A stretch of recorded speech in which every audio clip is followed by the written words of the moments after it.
C'est ce matin dans la capitale gabonaise, Libreville, que le Premier ministre Daniel Onaondo a officiellement lancé le projet de lutte contre la corruption et le blanchiment des capitaux.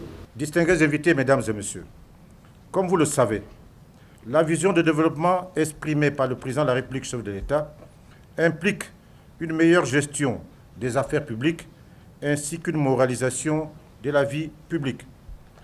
C'est dans cette optique qu'il a signé en décembre 2013 le document des stratégies nationales de lutte contre la corruption et le blanchiment des capitaux qui constitue un facteur déterminant pour l'avènement de la bonne gouvernance, socle du plan stratégique Gabon émergent.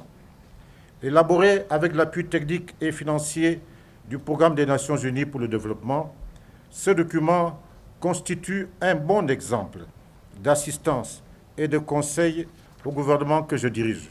Conscient que la corruption et le pillage des biens publics font partie des causes premières des instabilités rencontrées dans les pays africains, le Premier ministre gabonais a donc réaffirmé l'engagement du gouvernement de lutter contre la fraude et le détournement des revenus de l'État.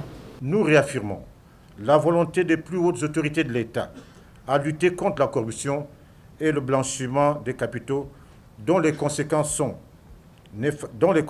néfastes pour le développement et l'amélioration des conditions de vie des populations.